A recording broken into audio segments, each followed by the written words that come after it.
शिमूल Rajput ji Canada से। राधे राधे महाराज जी। महाराज जी, क्या सांसारिक जीवन में सफलता और आध्यात्मिक उन्नति साथ साथ चल सकती है? चल सकती है, बहुत जोर की चल सकती है अगर हम विवेक के द्वारा चलें तो। अधर्माचरण करने वाला आध्यात्मिक हो ही नहीं सकता, और अधर्माचरण करने वाला अगर उन्नति को प्राप्त हो रहा है तो पूर्व पुण्य से हो रहा है। पूर्व का जो पुण्य है वो उसे उन्नति को दिखा रहा है, वो बहुत बुरी तरह नष्ट होगा। पहले हमें कवच पहनना पड़ेगा कि अधर्माचरण हमारे अंदर ना आने पावे। अब क्या क्या अधर्माचरण है, जब हम रोज सत्संग सुनेंगे तो हमें पता चलने लगेगा। और वैसे तो आपको बताएं, सबके हृदय में भगवान बैठे हैं और वो बता देते हैं ये गलत है। क्यों? आपको अनुभव हुआ कभी कि जो ही हम कुछ करना चाहते हैं वो गलत होता है तो वो भय देते हैं और कहते हैं ये गलत है, मत करो, लेकिन हम इसमें सुख मिलेगा, इतनी जोर की भावना हो जाती है कि हम भगवान की आज्ञा का उल्लंघन करके और वो पाप कर्म कर बैठते हैं। अगर हम पाप कर्म करेंगे तो अध्यात्म में चल ही नहीं पाएंगे। तो इसीलिए प्रायः संसारिक आदमी अध्यात्म को स्वीकार नहीं करता, क्योंकि वो पाप कर्म करता है। पापवंत कर सहज स्वभाव, भजन मोर ते भाव न काऊ, जो पे दुष्ट हृदय सोई होई, मोरे सन्मुख आव की सोई। वो पापाचरण के कारण अध्यात्म को स्वीकार नहीं करता। यदि पापाचरण त्याग कर दे तो अध्यात्म और सांसारिक उन्नति साथ साथ चलती जाएगी। चक्रवर्ती सम्राट महाराज अम्बरीश जी थे और महान भागवत भी थे।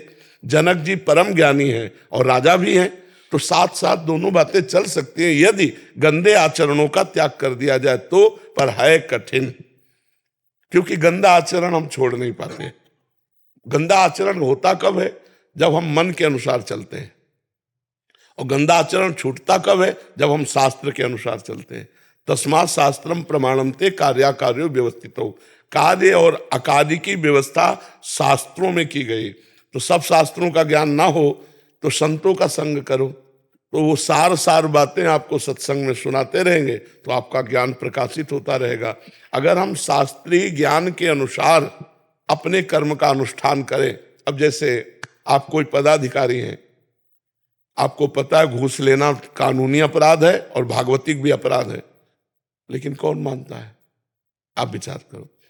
आपको पता है कि निर्दोष को बख्शना और दोषी को दंड देना यही हमारा कर्तव्य है, लेकिन कहां कर्तव्य का पालन करता है?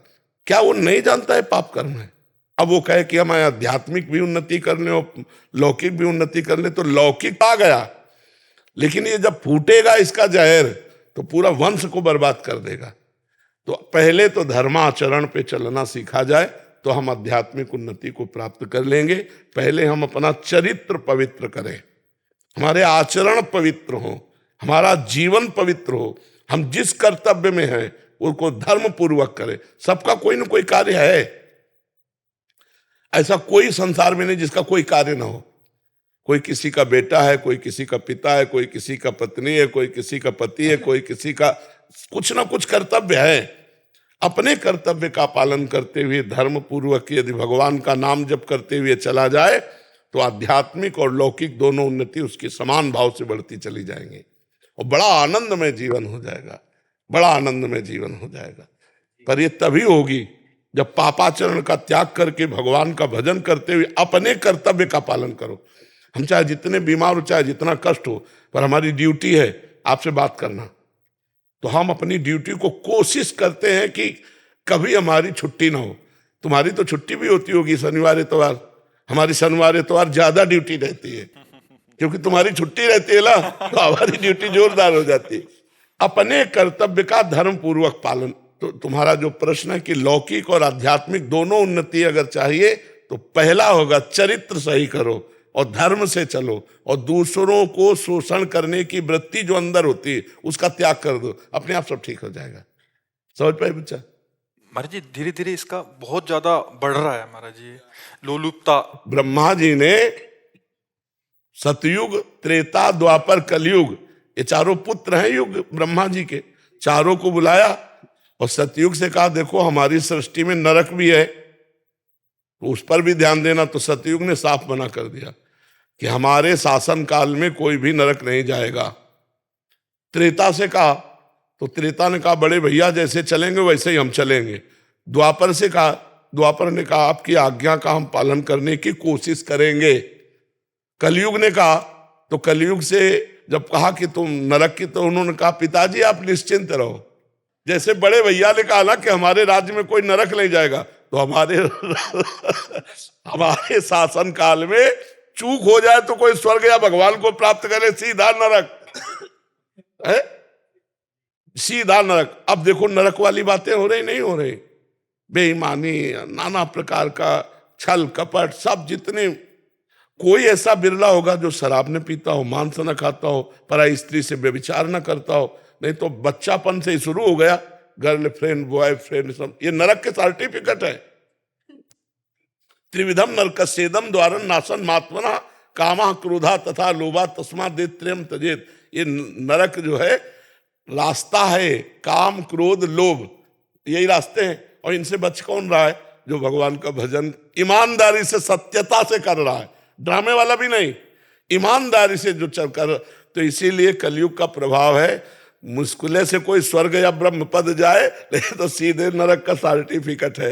आप तो कलयुग को टक्कर दे रहे हैं फिर सब। हाँ, भगवान के बल से, हमारी सामर्थ्य नहीं है, ये भगवान के नाम के बल से, भगवान की महिमा के बल से कुछ घसीट रहे हम भी, कि हमारी झोली में आवे तो ठाकुर जी तक भेजे, न नरक न स्वर्ग, सीधे भगवान, सीधे निकुंज, सीधे राधा रानी के चरणों में। सही पूछो तो भगवान किसको चाहिए? ये कोई बिरला चाहता है कि शरीर छूटे, इससे पहले मैं भगवान को प्राप्त हो जाऊं। इस आवागमन से मैं ऊब गया हूं, संसार के झूठे नकली प्यार से ऊब गया हूं। हे प्रभु, मैं आपको प्यार करना चाहता हूं, आपको पाना चाहता हूं। ये कोई बिरला हृदय में होगा जो परम पवित्र होगा। विकास पांडे जी बलिया से। श्री हरिवंश श्री हरिवंश महाराज जी, आपके चरणों में कोटि कोटि नमन। महाराज जी, प्रभु का भाव एक में अनेक है एवं अनेक में एक है। कैसे मन में अनेक में एक का समान रूप से महसूस करें एवं अडिग एवं अटल विश्वास रहे?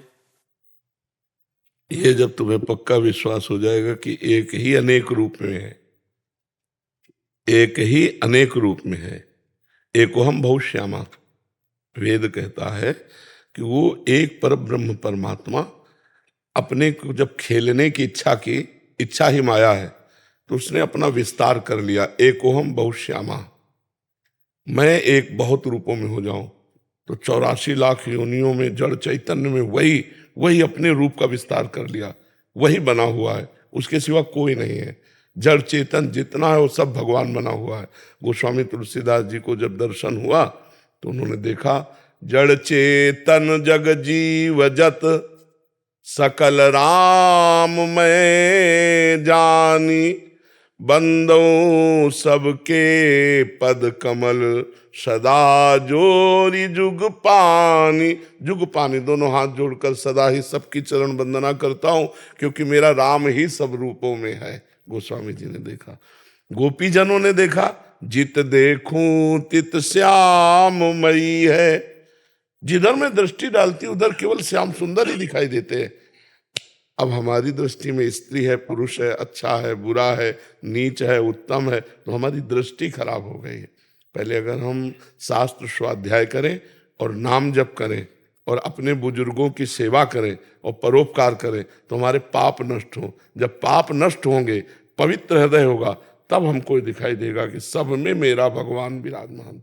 ये केवल बुद्धि से नहीं होगा, तपस्या से होगा, पवित्रता से होगा। जब आपका जीवन परम पवित्र होगा, आचरण पवित्र होंगे, आपके वाक वचन पवित्र होंगे, आपका मन पवित्र होगा, तब मन, शरीर और वचन तीनों जब पवित्र होंगे और आप धर्म पूर्वक चलेंगे, संयम पूर्वक चलेंगे, तब जाकर के इस मार्ग में प्रवेश होगा। ये तो अंतिम स्थिति है। सर्वत्र भगवान का दर्शन होना ये अंतिम स्थिति है अध्यात्म की।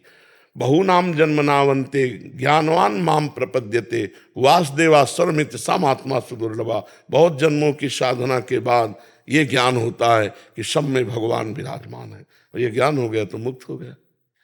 तो इसके लिए साधना करनी पड़ेगी।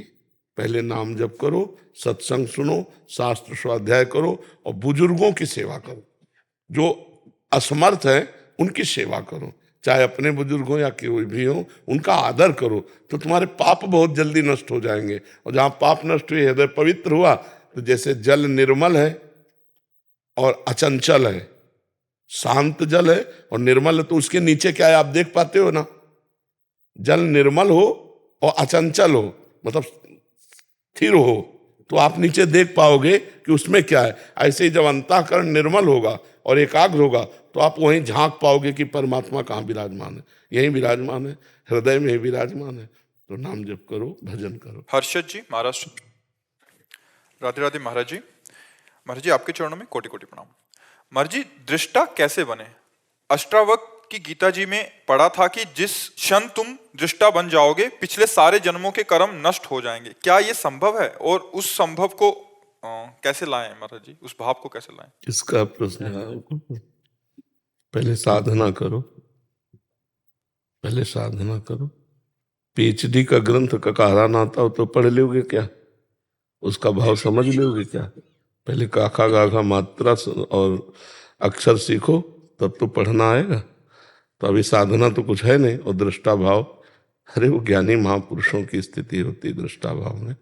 पहले राम कृष्ण हरि जो नाम प्रिय हो, खूब नाम जप करो, और गीता जी का स्वाध्याय करो, भागवत का स्वाध्याय करो, माता पिता की सेवा करो, धर्म पूर्वक धन कमाओ, परिवार का पोषण करो। चलो कुछ दिन ऐसे चलो तो हृदय पवित्र होगा, तब बताएंगे तो समझ पाओगे कि दृष्टा भाव क्या है। अभी तो देहाभिमानी जीव हो, नहीं हो। आप विचार करके देखो, आप अपने को शरीर मान रहे हो ना, हाँ, तो इसलिए दृष्टा भाव अभी नहीं समझ में आएगा। पहले साधन करो तब समझ में आता है। नाम जप करो, शास्त्रों का स्वाध्याय करो, माता पिता की सेवा करो, परोपकार करो, धन कमाओ धर्म के द्वारा।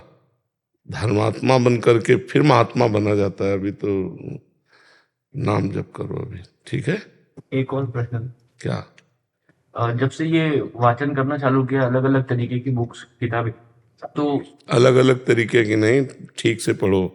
गीता पृष्ठ से पूज्य राधा बाबा, पूज्य भाई जी श्री हनुमान प्रसाद पोद्दार जी, पूज्य स्वामी राम सुखदास जी, पूज्य श्री जयदयाल गोयनका जी, 4 नाम याद कर लो। इनकी महापुरुषों की वाणी लाओ। इन महापुरुषों के सुलझे हुए वचन है, शास्त्र सम्मत वचन है, हमने स्वाध्याय किया है। तो इन महापुरुषों की वाणी लाओ। किसकी किसकी? राधा बाबा, भाई जी से हनुमान प्रसाद पोद्दार जी, पूज्य स्वामी राम सुखदास जी और पूज्य श्री जयदयाल गोयनका जी। इनकी वाणियां ले आओ छोटी छोटी पत्रिकाओं में और उनको पढ़ो। पढ़ा, पर फिर भी बहुत छोटी छोटी बात पे जब से पढ़ना शुरू किया तो बहुत छोटी छोटी बात पे क्रोध आता। क्रोध आता है? बहुत छोटी छोटी बात नहीं आता था किसी भी बात पे, किसी भी रीत से। तो क्या ये अहंकार का एक? नहीं बच्चा, जब हम माया के दुश्मनों से निकलना चाहते हैं तो हमें थप्पड़ियाना शुरू कर देते हैं। जैसे आप संसार में फंसे हो तो आपको पता नहीं कि काम कैसे सताता है, क्रोध कितना परास्त करता है, लोभ कितना परास्त हो। जब आप भगवान की तरफ चलोगे तब इनका असली रूप आएगा। काम कितना भयंकर है, क्रोध कितना भयंकर, लोभ कितना भयंकर है। तो इनको सहा जाता है। जैसे जिस बात पे गुस्सा आ रही, शांत भाव से, हमें गुस्सा नहीं करनी। ये विकार है। त्रिविधम नरकस्येदम द्वारम नाशन मात्मनः कामः क्रोधः तथा लोभः तस्मादेत त्रयम् त्यजेत। ये 3 नरक के द्वार हैं, काम क्रोध लोभ। तस्मा, इनको त्याग देना चाहिए।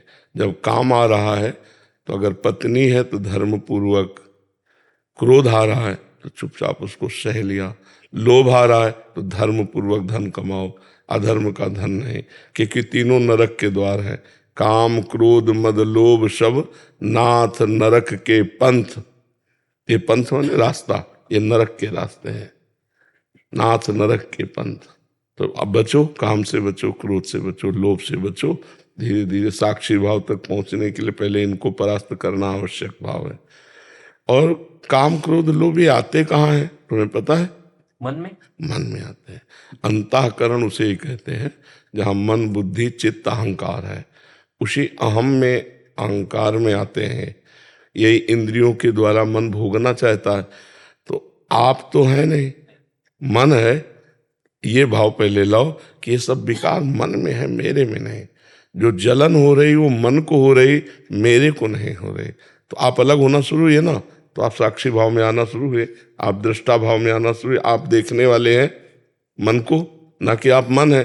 तो काम क्रोध आदि मन में आए, आप में तो आए नहीं, तो आप उसे देख रहे हैं, तो आप उसे जीत जाएंगे, क्योंकि आप में नहीं है, वो मन में है।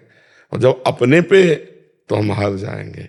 इसीलिए दृष्टा भाव, पर उसमें टिकोगे नहीं अभी, क्योंकि तपस्या नहीं है ना, पवित्रता नहीं है, तो इसलिए टिकोगे नहीं उसमें। टिक गया सो ज्ञानी, टिक जाए सो ज्ञानी, फिसल जाए सो अज्ञानी। ठीक है। सरिता जी लुधियाना से। राधे राधे। राधे राधे गुरुजी। गुरुजी, निर्गुण भक्ति और त्रिगुण भक्ति क्या होती है?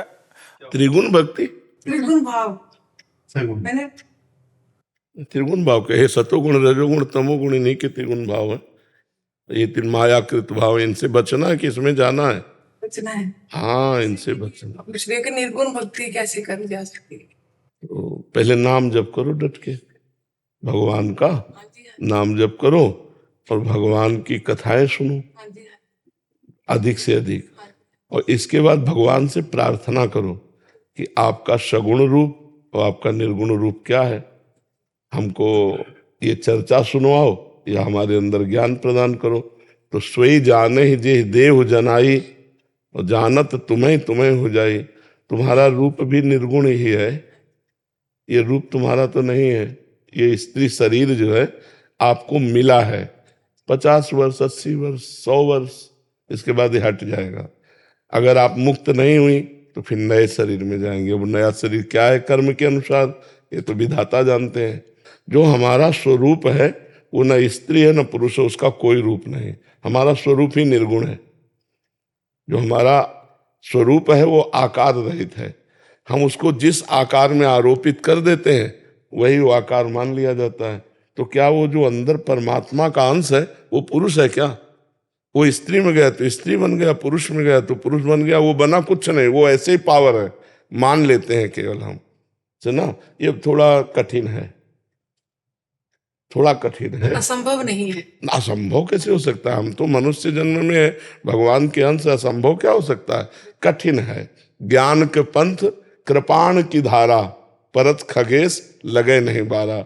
ज्ञान के पंथ में गिरने में देर नहीं लगती, थोड़ा कठिन है। इसके लिए तपस्या चाहिए, मन वचन कर्म से परम पवित्र, लोक परलोक के भोगों से वैराग्य, सत असत का विवेक, इंद्रियों पर विजय, मन पर विजय और समाधान, चित्त परमात्म चिंतन में लीन। तो इसलिए राम कृष्ण हरि जपो, राम राम जपो, राधा राधा जपो, कृष्ण कृष्ण जपो। निरंतर पहले नाम जप करो, मन को एकाग्र करो, मन को पवित्र करो। नाम के द्वारा जब मन पवित्र होता है तब जिधर जाना चाहो, चाहे निराकार जाना चाहो चाहे साकार जाना चाहो, योग्यता आ जाती है।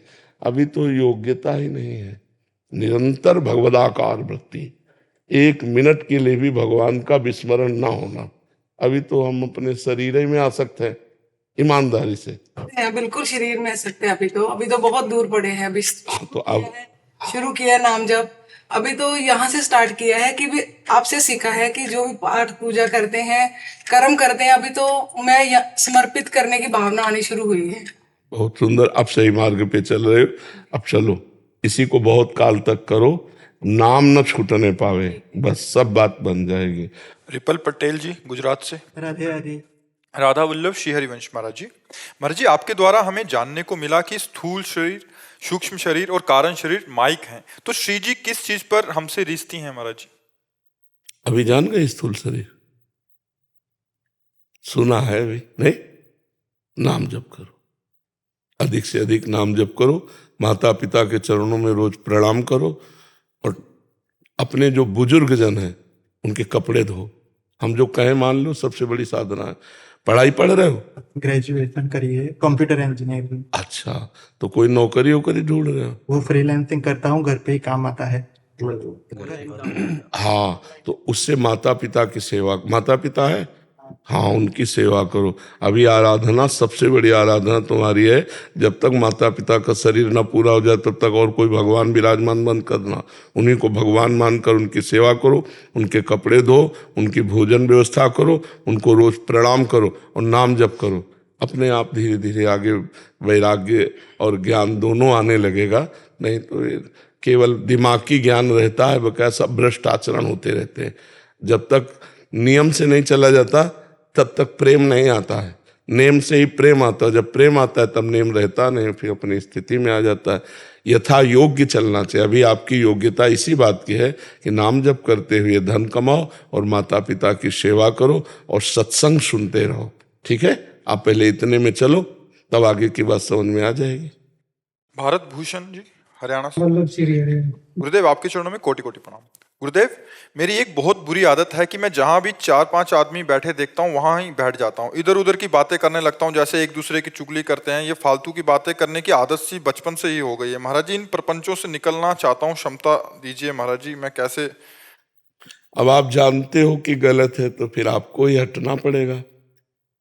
आप अवस्था भी आपकी श्रेष्ठ है, आपको कोई डांट तो सकता नहीं, तो इसलिए आपको अपने मन को खुद डांटना होगा।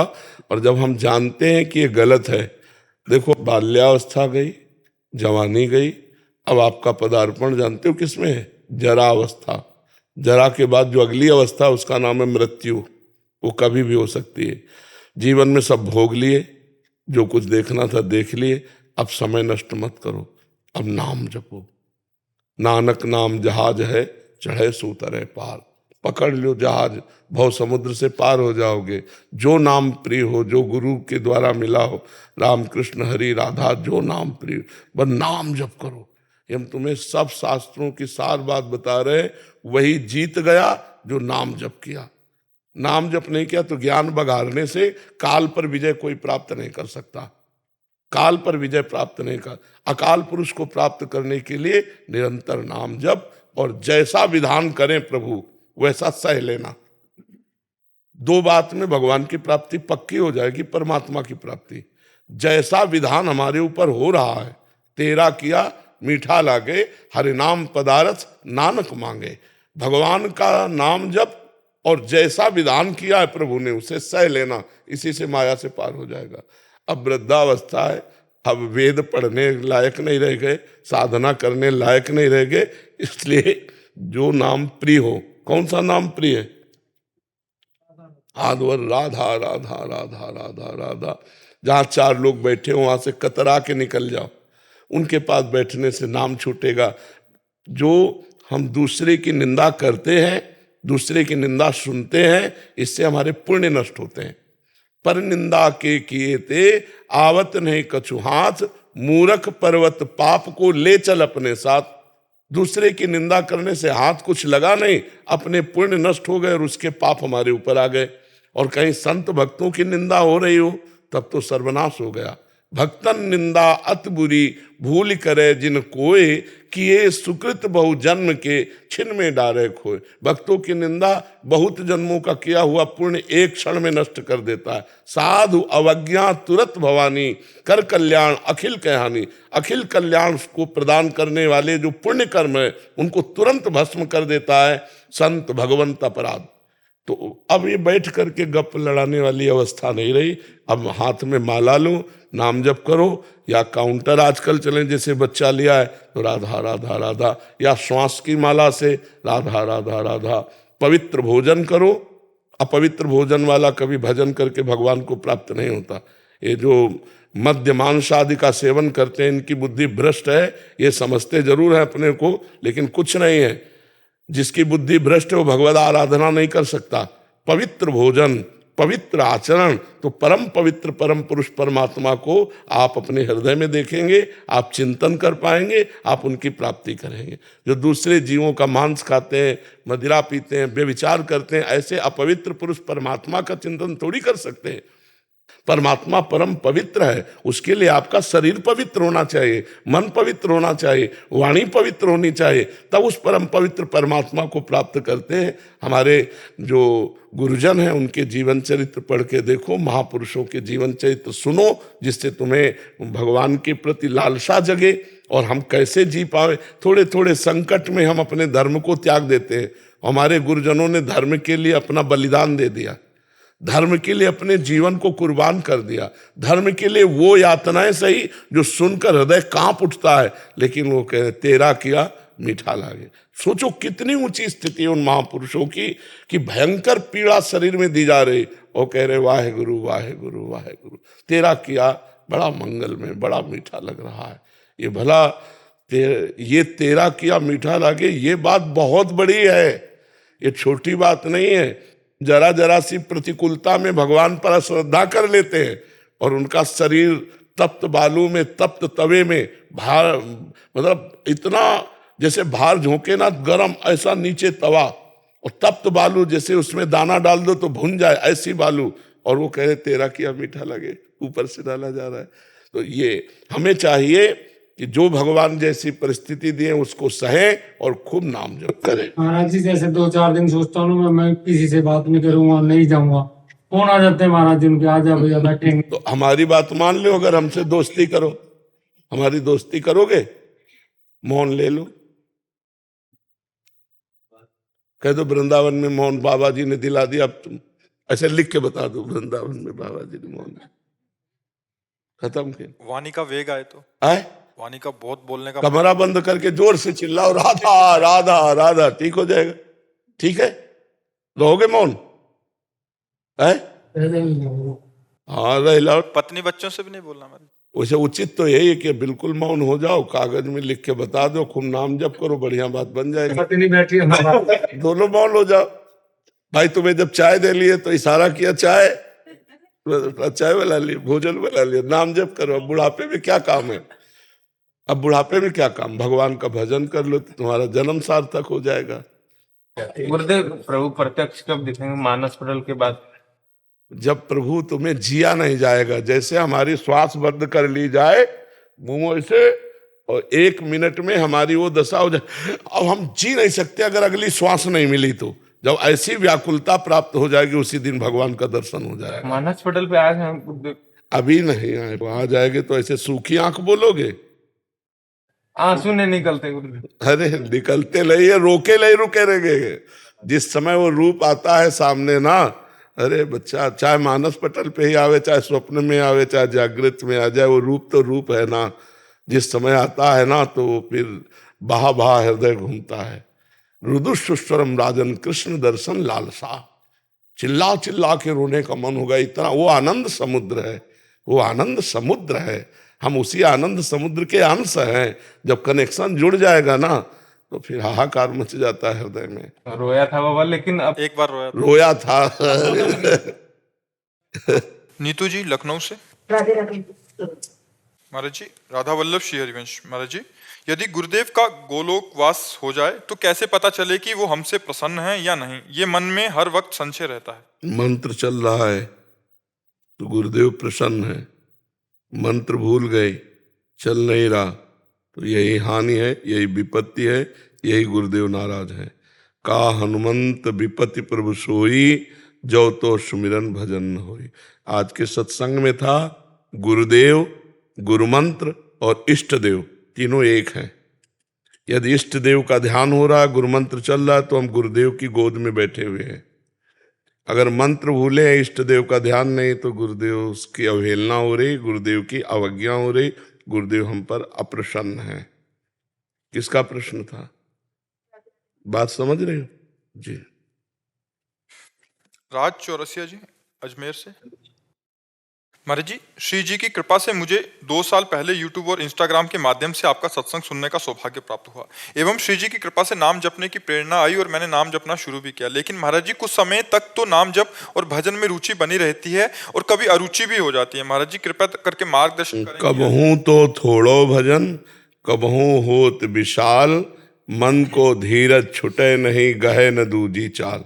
3 गुण है बच्चा, सतोगुण, रजोगुण, तमोगुण। जब सतोगुण आएगा तो भजन में रुचि होगी, जब रजोगुण आएगा तो भोग में रुचि होगी, स्त्री की तरफ आकर्षण होना, खान पान का आकर्षण होना। जब तमोगुण आएगा तो नींद, आलस्य, प्रमाद, गुस्सा, ये लक्षण आते हैं। इन तीनों गुणों पर विजय प्राप्त किए बिना कोई एक रस आनंद में नहीं डूबता। तो हमें क्या करना है कि हमारा मन लगे ना लगे, हमारा मन गंदी बातों में जा रहा, जाने दो, हमें नाम पकड़े रहना है। मन गंदी बातों में जाए कोई खास बात नहीं, तन गंदी क्रिया में ना होने पावे। मन कह रहा है ये खाना है, कह देना वो मत खाने को दो। मन कह रहा है ये करना है, मत करने। तुम्हारी स्वीकृति के बिना मन कुछ नहीं कर सकता। तो नाम जब हम बिना रुचि के भी पकड़े, बिना स्वाद के भी, बिना आनंद के भी पकड़े, तब हम 3 गुण, जैसे रजोगुण आ गया, अब भजन में मन नहीं लगेगा, अब टीवी देखने में मन लगेगा, भोगों में मन लगेगा, संसार। तो उस समय हमें समझना है कि इस समय मन नहीं लग रहा पर मुझे जपना है, तभी मैं इस पर विजय प्राप्त करूंगा। नहीं बार बार ये विक्षेप डालता रहेगा। कभी थोड़ा भजन होता है, कभी बहुत भजन होता है, कभी एकदम भजन में मन नहीं लगता। पर हम ना लगने पर भी भजन करें, तब माया पर विजय प्राप्त कर लेंगे। समझ रहे हो आप जी? घूस लेते हैं, कुछ तो है गड़बड़। महाराज जी अगर सत्संग से पहले कभी ऐसा हो गया हो तो फिर क्या करें उसमें? पहले का जो रहा है तो मतलब अगर एकत्रित हुआ हो, अगर वो खर्चा हो गया तो हम ज्यादा प्रेस नहीं करेंगे। अगर एकत्रित हो तो उसको कहीं धर्म कार्यों में हटा दीजिए, क्योंकि वो आपके वंश के लिए, आपके परिवार के लिए हानिकारक रहेगा। आप अपनी कमाई जो सरकार को आप देते हो, आपको सरकार देती है, उससे तो ठीक है, क्योंकि वो आपका एक कार्य प्रणाली है। लेकिन उसमें जो आप, तो फिर वो अधर्माचरण के द्वारा कमाया हुआ धन होगा, और वो आखिरी में आपको और आपके परिवार को, वंश को, वो कहीं ना कहीं दूषित कर देगा। इसलिए हमारी प्रार्थना है कि अर्थ प्रधान बुद्धि रख करके कर्तव्य कर्म नहीं किया जाता, कर्तव्य कर्म प्रधान बुद्धि रख करके अर्थ को शासन में रखा जाता है। तो ये जो घूस लेकर के बड़े बड़े महल बना लिए जाते हैं, परिवार की सुख सुविधाएं एकत्रित कर दी जाती हैं, उनके बच्चे ही बुद्धि भ्रष्ट हो जाती है, और बच्चे ही माता पिता को प्रताड़ित करते हैं या स्वयं आत्महत्या कर लेते हैं। बहुत हम सूक्ष्म बात कह रहे हैं, इसको लोग जल्दी समझते नहीं। या ऐसे बच्चे पैदा होंगे जिनको जीवन भर संभालते रहो, या ऐसे बच्चे पैदा होंगे जो जीवन भर का गम दे देंगे, या फिर ऐसे बच्चे पैदा होंगे जो जीवन भर तुम्हें पीड़ित करेंगे, तुम्हें सताएंगे। वो अधर्म का धन कभी चैन नहीं लेने देगा। महाराज जी आज ही एक प्रश्न था, शायद इसी विभाग से था, उसमें कह रहे थे कि उनका बच्चा है 8-10 साल का, वो मतलब एकदम मानसिक वो हो गया उसकी, शायद इधर बैठे हो या अधर्मा आचरण किसी को बख्शता नहीं है, पक्का समझ लो। सबसे हाथ जोड़कर प्रार्थना है, धर्म की 100 रुपया की कमाई तुम्हारे घर में आनंद फैला देगी, और अधर्म की 1 करोड़ की कमाई तुम्हारे परिवार को, तुम्हारे वंश को वो विस्फोट पैदा कर देगी, बुद्धि भ्रष्ट कर देगी। ऐसे रोग, ऐसी घटनाएं, ऐसी बौद्धिक स्तर की मारामारी मच जाएगी कि आप कभी सुखी नहीं हो पाओगे। इसलिए अधर्म का पैसा मत लो, उसे जहर समझो, और धर्म की कमाई, मेहनत की कमाई आप उससे सेवन करो। वो तुम्हारे परिवार को दीपक की तरह जलाती रहेगी, हाइलोजन की तरह। बेईमानी से तुम चमकोगे, एकदम फ्यूज हो जाओगे, और दीपक की तरह जलोगे, वंश परंपरागत जलते रहोगे। आप एक बात समझो, हमारे घर में बच्चे ही थे, गेहूं बेचा गया, किसान आदमी 100 रुपया का बेचा गया। बहुत सस्ती चीजें जाती थी, तो 110 रुपया उसमें आ गए।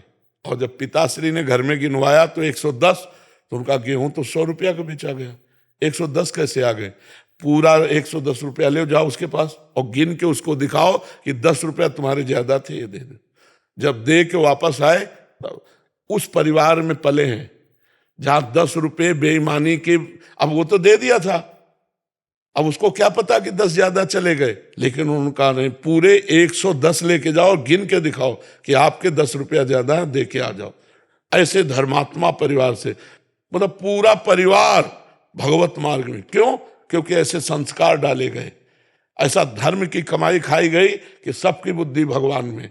तो आपका आचरण आपकी संतान पर प्रभाव डालेगा। इसलिए डरो, जैसे जहर खाने से डरते हैं, ऐसे घूस से डरो। किसी भी विभाग में कोई हो, हमारी जो बातें सुनते हैं, हम हाथ जोड़कर प्रार्थना करते हैं, ये जो अधर्माचरण के द्वारा पैसा लिया गया है, ये तुम्हारे परिवार के लिए बड़ी हानिकारक होगा। अभी आपको बड़ा अच्छा लगता है, वो सब हानिकारक है। मेहनत की कमाई अपने परिवार को देना, अगर भूल से अधर्माचरण आ जाए तो उसको बाहर फेंकिया ना, गौशाला में, कहीं किसी ऐसी जगह, जैसे बहुत से जिनमें फ्री दवाइयाँ होती हैं मरीजों, उनमें दे आवे, वो घर ला के ना दे। घर तो अपनी मेहनत की कमाई लावे, उनका कभी प्रयोग ना करे। श्री हरिवंश महाराज जी, आपके चरणों में कोटि कोटि प्रणाम।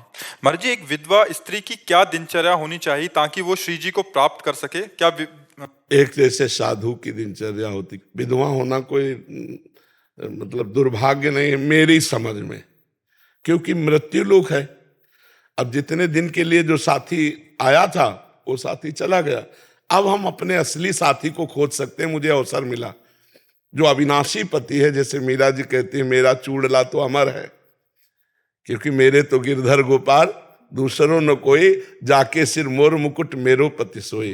तो प्रातः से लेकर शयन तक, शयन से लेकर प्रातः तक अगर ब्रह्मचर्य का पालन करे, क्योंकि भगवान ने अवसर दिया है, ब्रह्मचर्य पालन करे, शास्त्रों का स्वाध्याय करे, नाम जप करे, और समाज से हटकर एकांत में जैसे सन्यासी साधना करते, ऐसी साधना करो तो अपने कुल परिवार को भी तार देगा और स्वयं तर जाएगा।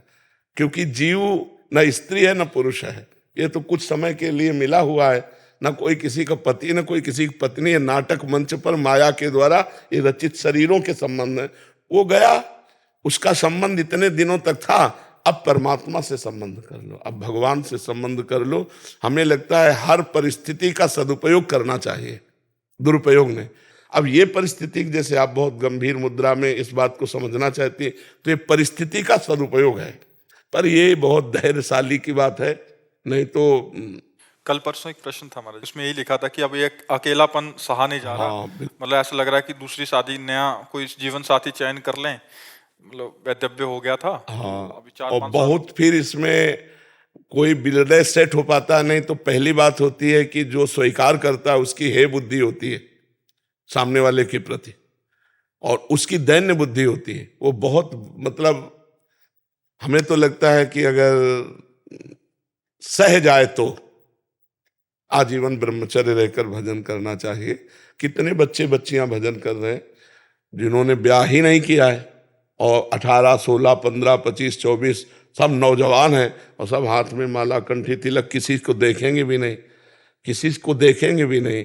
कोई ऐसा नहीं कि मोबाइल रखती हो या किसी भी तरह का सांसारिक आधुनिक, कोई भी आधुनिक सुविधाएं नहीं है, बस वो भगवान के लिए जीवन। तो हमें लगता है कहीं ना कहीं भगवान ने कृपा करी और मुझे अपनी तरफ घसीटने का अवसर दिया, ऐसा हमें सोचना चाहिए। हमें ये नहीं सोचना चाहिए कि हमारा दुर्भाग्य है कि हमारा पति चला गया, अब मैं श्री कृष्ण को रिझाऊंगी और जन्म जन्म उन्हीं, वो अविनाशी हैं, जन्म जन्म उन्हीं की होके रहूंगी।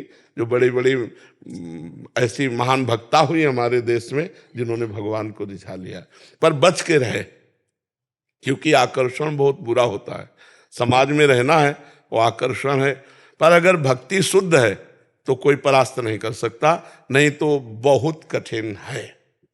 क्योंकि अपने मन को बहुत काल तक किसी सीमा में बांधे रखना बहुत कठिन होता है। जैसा इन्होंने प्रश्न किया कि अब अकेलापन खाया जाता है, वो अकेलापन अगर दूर करने की बात भगवान से हो गई तो निभ सकता है, अन्यथा भी बहुत कठिन है निभ पाना। वो मन हमारा खुद हमको गिरा देगा। महाराज जी प्रसंग चल रहा है इसलिए पूछ रहे हैं। महाराज जी जैसे नवीन अवस्था में अगर वैधव्य आ जाता है महाराज जी, तो क्या ससुराल से माँ बाप के घर में रहना ज्यादा उचित रहेगा? अब ऐसे माँ बाप उदार मिले, भाई उदार मिले तो है, क्योंकि माँ बाप जो बोझा समझते थे वो दोबारा कैसे स्वीकार कर सकते हैं? उनको बोझा ही लगेगा ना। लड़की अगर भाभी है, भैया है, उसे प्यार नहीं देंगे तो माँ बाप तो कुछ दिन के रह गए ना, वो जिंदगी भर टार्चर करें। तो इससे अच्छा है कि वो ससुराल में व्यतीत करे। अगर वहाँ भी जीवन सही ना दिखाई दे तो आजकल समृद्ध भारत है, कोई नौकरी कर लो और स्वयं एक कमरा ले लो किराए का और स्वयं रहना सीखो। हमारी भारत की लड़कियां तो बॉर्डर पे भी लगी हैं, और अपने धर्म से चलो और अपना जीवन जीने सीखो। जीवन, अब वो समय नहीं है कि घर की बातें सहते रहो, और विधवा हो गई तो घर के लोग टॉर्चर कर रहे हैं, कठोर शब्द बोल रहे हैं। नहीं, कोई नौकरी कर लेते हैं, कोई व्यापार कर लेते हैं और अपना जीवन जीते हैं, इस तरह का नहीं। और जो बहुत कम अवस्था में शरीर, जिनका पति का पूरा हो गया, मनो अभी ब्याह किया और शरीर पूरा हो गया, तो सब कोई ब्रह्मचर्य तो नहीं रह सकता। उनसे हम प्रार्थना यही करेंगे कि अपने जीने का रास्ता निकाल लें, क्योंकि व्यभिचार से अच्छा है किसी एक पुरुष का वर्ण करके और धर्म पूर्वक चला जाए। अगर हम ब्रह्मचर्य नहीं रहेंगे तो व्यभिचार करेंगे, व्यभिचार करेंगे तो बिल्कुल नरकगामी हो जाएंगे। इससे अच्छा है कि हम किसी एक पुरुष को स्वीकार करके धर्म पूर्वक भगवत आराधना करते हुए फिर चले। और जिनको ये हिम्मत है तो कदापि किसी की तरफ आंख न उठाए और अपने जीवन को जीना सीखे, क्योंकि भगवान ने आपको बल दिया है, कोई बाल बांका नहीं कर सकता। यमुना बाई थी, गंगा यमुना भाई, तो जो ब्रह्मचर्य रहता है उसमें एक सुंदरता आ जाती है। ब्रह्मचर्य एक तेज है। तो सम्राट अकबर का भांजा अजीज बेग उसका नाम था, वो दौड़े पे आया हुआ था आगरे, तो यहाँ वृंदावन आया होता, उसने देखा इतनी सुंदर स्त्री और 9 युवती और वस्त्र गंगा यमुना स्नान से शरीर में लिपटे हुए थे। तो उसने सैन्य जो उसके साथ थे आदेश किया कि इसको हमारी सेवा में भेजा जाए। बोले नहीं, ये तो संत हैं, ये कोई संसारिक पुरुष नहीं है, ये नहीं आएंगे।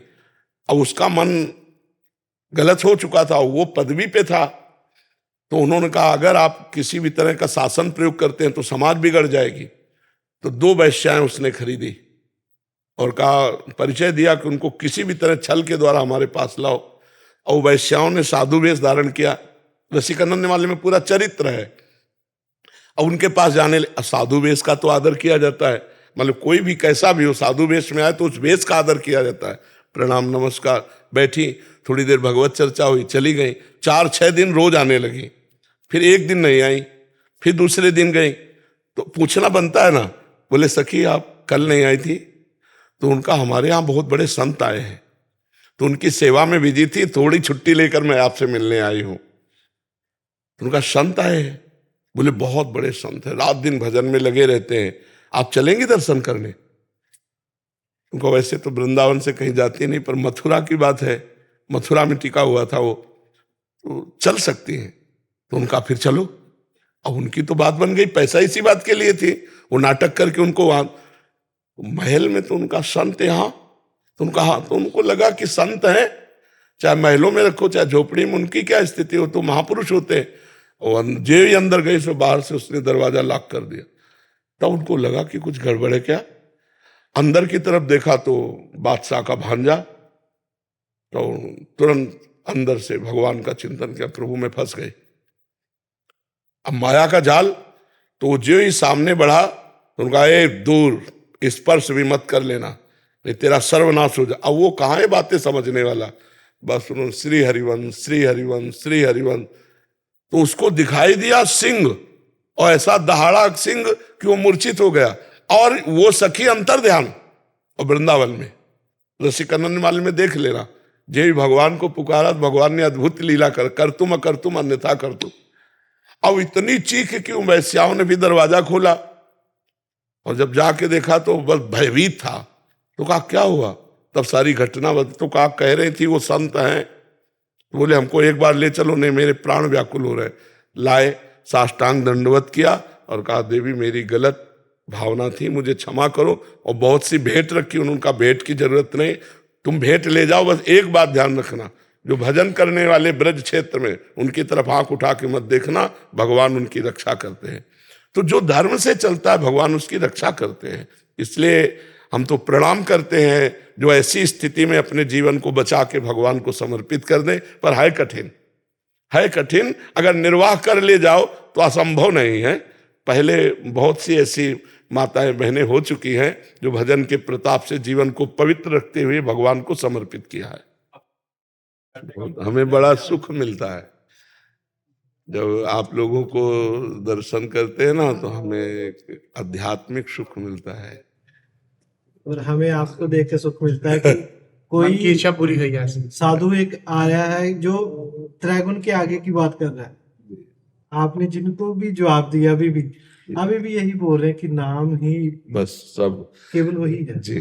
गुरुवाणी जी और जितने भी ग्रंथ हैं, जितने भी संत हैं, सबका सार है नाम, नाम और साधु सेवा, साधु संग, सत्संगत, बस इसी से पार होगा। अगर भगवान नाम हरि नाम आप जप रहे हैं तो जिधर जाना चाहेंगे, निराकार साकार जो अनुभव करना। खास बात है संसार का चिंतन छूटना, जिसे ठीक निशाने पे तीर मारना है, उसको इधर डाल नहीं देखनी, चिड़िया नहीं देखनी, नेत्र मारना है तो नेत्र ही केवल देखने हैं। जैसे लक्ष्य है ना कि चिड़िया के नेत्र को बेधना है, तो डाल पे चिड़िया बंधी और फिर उसके नेत्र, गलत निशाना सही नहीं लगेगा। न डाल दिखाई दे न चिड़िया दिखाई दे, केवल सीधे नेत्र दिखाई दे और मारो, निशाने पे मारो। तो हमें उस अकाल परम पुरुष परमात्मा की प्राप्ति करनी है।